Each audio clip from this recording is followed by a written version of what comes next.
Hello, welcome back, and today we're going to be looking at MailChimp. Okay, so MailChimp is quite similar to Infusionsoft in that it lets you email out to all of your database. It's not as sophisticated as Infusionsoft in terms of being able to automate tasks and make notes on different customers. However, if you're looking for a cheaper alternative that allows you to email out to your list, to check the open rate, to do things like A/B testing, then MailChimp could be the way to go for you. What I've done now, I've just logged into MailChimp. So if you haven't got an account at the moment, just go into MailChimp, set up an account, just follow the steps. All you need to do is pop in a few details like your name, contact email address, etc., and it will bring you to a MailChimp account. And when you log in, this is the dashboard screen that you will see. Okay, we're not too fussed with the dashboard right now. I only have 3 subscribers in this whole MailChimp account, just so I can do some filming and things for you guys to have a look at the account and how it works. But let's assume that I've come in for the first time into MailChimp. Before you can send anything, before you can send any content at all, you have to get your list into MailChimp. And the way to do that is by, when it loads up, all right, come to the top left, go onto lists, open that up, and then you'll see the lists that are already in. So if you are on here for the first time, there won't be any lists in this section here, but I've got 3 people in here already. What I'm going to do though is I'm going to show you how to create a new list. So if you come over to the right, create list, and a list is the same as a database. It's just a list of contacts that you're looking to put into MailChimp. All right. What you can do, you can split down lists that you've already got, or you can make a brand new list. We want to make a brand new list, so it's just create list, which is this dark sort of grey square here. Okay.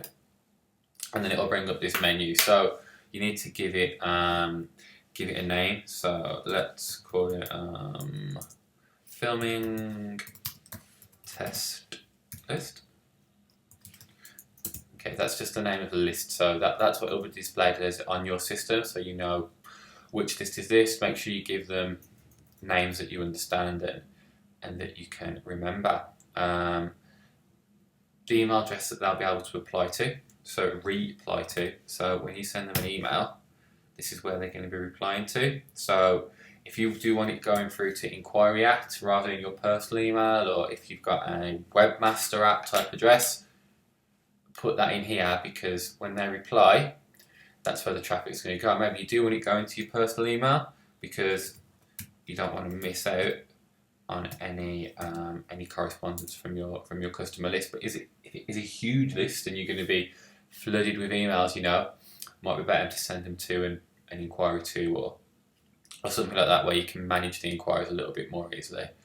Name, so where's it coming from? I just want to show it as Adam. You might want to put it as your company name. You might want to put it as your personal name. You might want to put it Mr. Gale, whatever it might be. You can put in there whatever you would like to put in there. All right.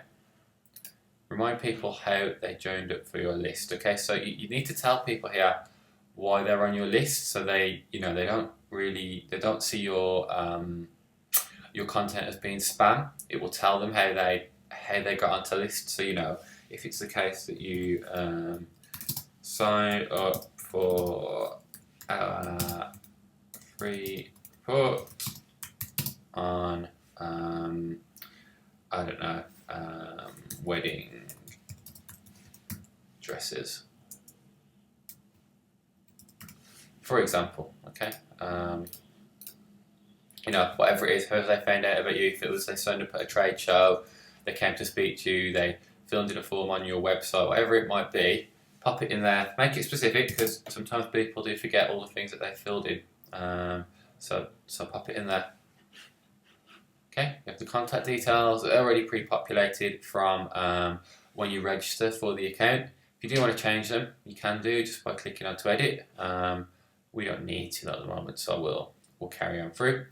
And then we've got notifications. So you can ask MailChimp to send you notifications when, for example, you can get a daily summary of subscribes and unsubscribes.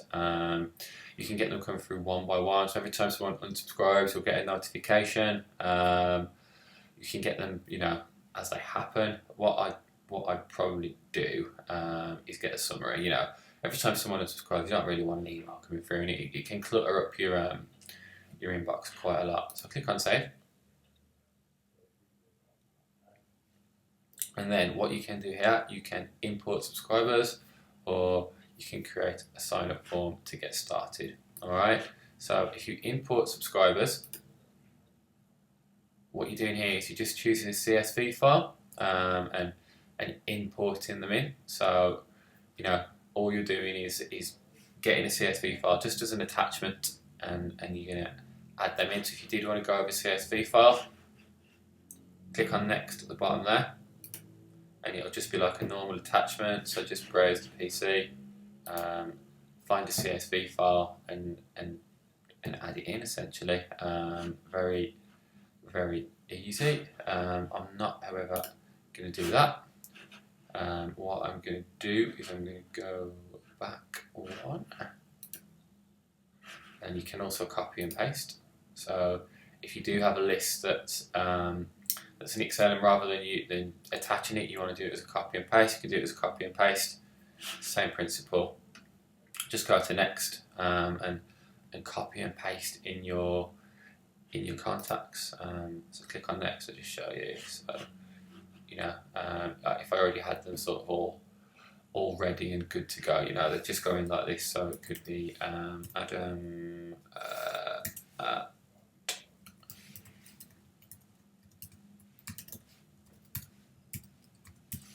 I wouldn't recommend typing them in. And then first name, Adam, second name. Okay, just give you an idea. So that'd be one entry there. Alright, and then just copy and paste them all the way down the page. I understand. And then what you're doing there is you're just signing up to say that you are aware that you're on the free plan at the moment, but you'll need to upgrade if you go over the allocated amount of subscribers. Okay, let's match the columns in your updated file to your MailChimp list. Okay, this looks fine. Email address is Adam Gale, so we'll save that. Column name.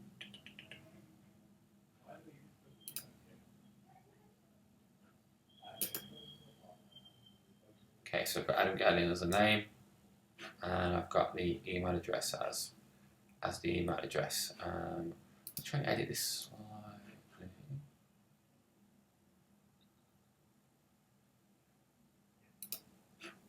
Okay, cool.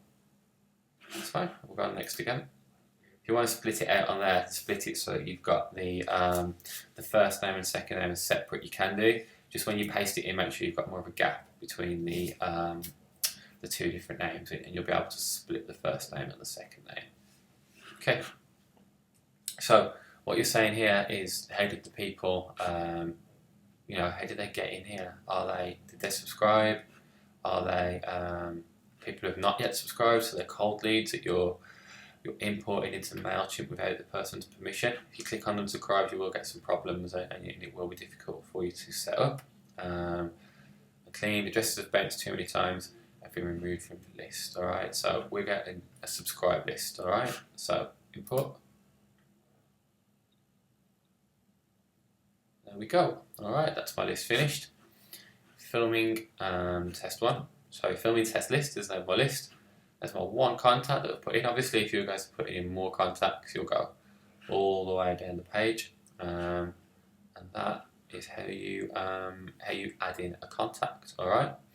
Once you've added in your contacts, you're going to want to send them some emails. Alright. And what you do, come up to campaigns here.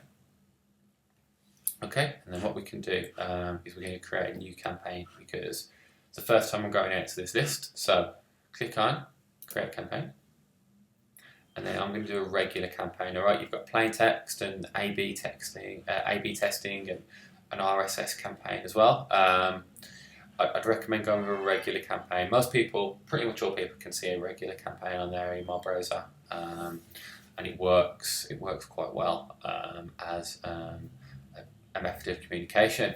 If you've got a bigger list and you're getting a bit more advanced, A/B testing is very good. But if you are just getting started for the first time, I'd recommend going with a regular campaign, which is what we're going to do now. Okay, what we do here, we choose the list where we want to send the emails to. So if you've got like 8 or 10 lists in your MailChimp account, all of those will be displaying. At the moment, I've only got 2 lists, so I'm going to choose the list that we just made. I'm going to send it to the entire list. All right, I could send it to a segment if I wanted to, and I could paste in some more emails if I wanted to, but I'm going to send it out to the entire list. And again, come down to next at the bottom right.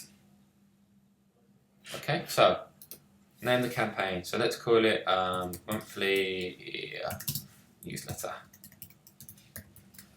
Just for example, email subject. All right, we want to keep it snappy. We want to keep it interesting. Remember, all right. So let's something like what I learned from Donald Trump this week. Alright. Okay. Not the best email subject in the world, but not too bad either. So from name, Adam. From email address is what we set up last time when we set up the list. Okay. If you do want to change that, you can change that. And then we've also got paid accounts only. This is right. So use conversions to manage replies. I don't imagine that many of you will have a paid account, but if you do want to use this feature, it lets you generate reply to addresses for your campaign, and it filter out things like office replies and threads and that sort of thing, and you only get what you need to see, but you don't really need that, to be honest. You can personalize the 2 fields, so dynamic content, which we spoke about in a few of the earlier presentations, just making sure it's going to go to first name, okay, so to Adam, to Jane, to Billy, rather than dear, sir, madam, etc. At the bottom you've got your tracking, so I'm going to be tracking the opens, so I can see how many people have opened my email. I'm going to track the clicks, which is required anyway on free accounts. I'm going to track plain text clicks, so I can see who's clicked through on plain text, who's clicked through on my normal HTML type email.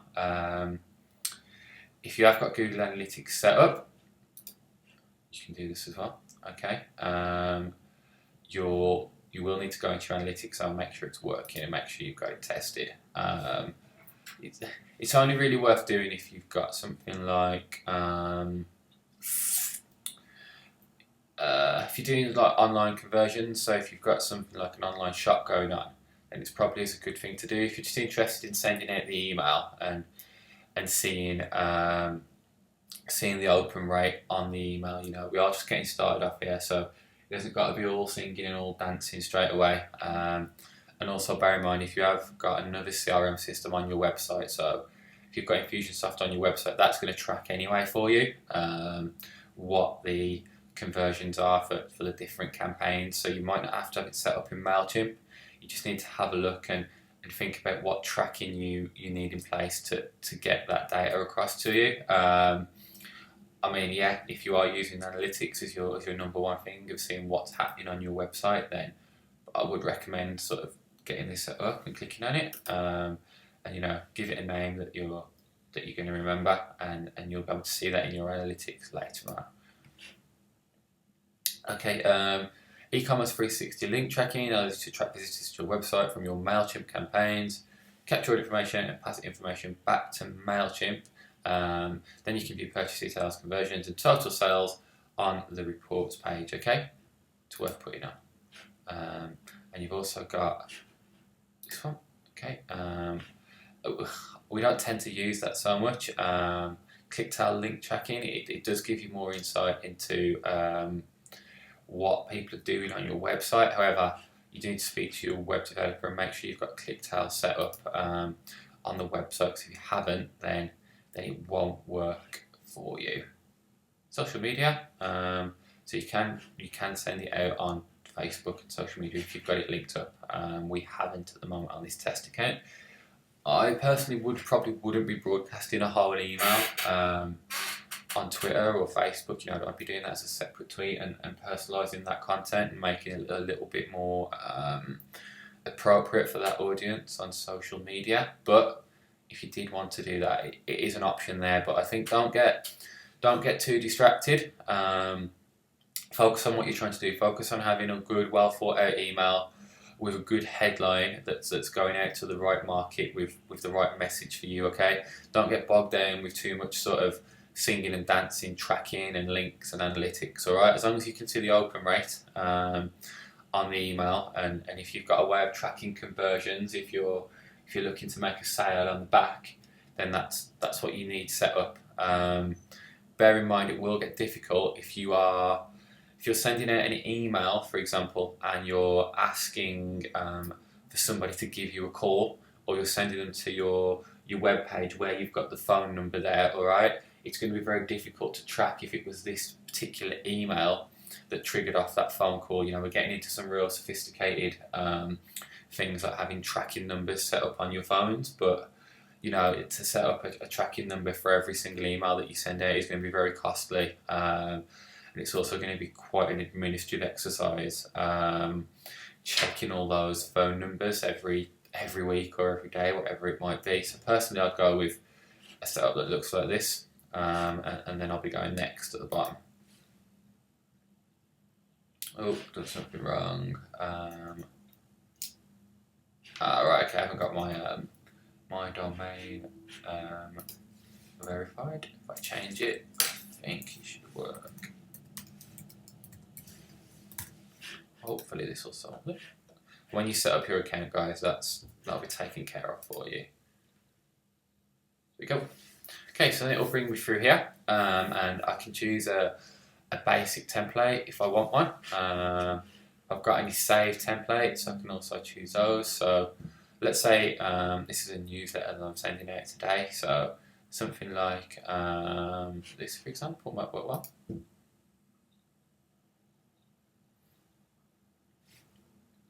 Okay, and then what you're able to do here is you can drop in whatever you need to. Okay, so you can delete things, you can take them out, you can add pictures. You're free to create and play with this as you see fit. All of the tools that you need to do it are over here. So if I bring over text, it's going to allow me to drop in some more text, and then I can start typing it. If I show you, for example, type it on this side of the page here. So this is a test email. Okay, save and close that little bit. Alright, and then images will just let you to attach images. You can pop in video, social share icons. If you want a button, so like a button is like that where it says buy now. So you click on that and it will link through normally to a website or a payment page. You can change all of these things. If I go in body, for example, change the background colour. You can change every single area of it, really. Play around with it, see how you get on. What I would recommend is that if you do come up with something that you like, I would save as a template, which you do just by clicking at the top here, and then you don't have to come in and make it again. Alright, the last thing you want is to keep having to make the format and change the format every time you come in. Get one that you like, especially if it's a basic sort of text email, something with maybe just your logo at the top, a nice border, and then some text coming down the page. So if I go back, I'll show you a template that we've done in the past. So this is a template that we made. I can just select that.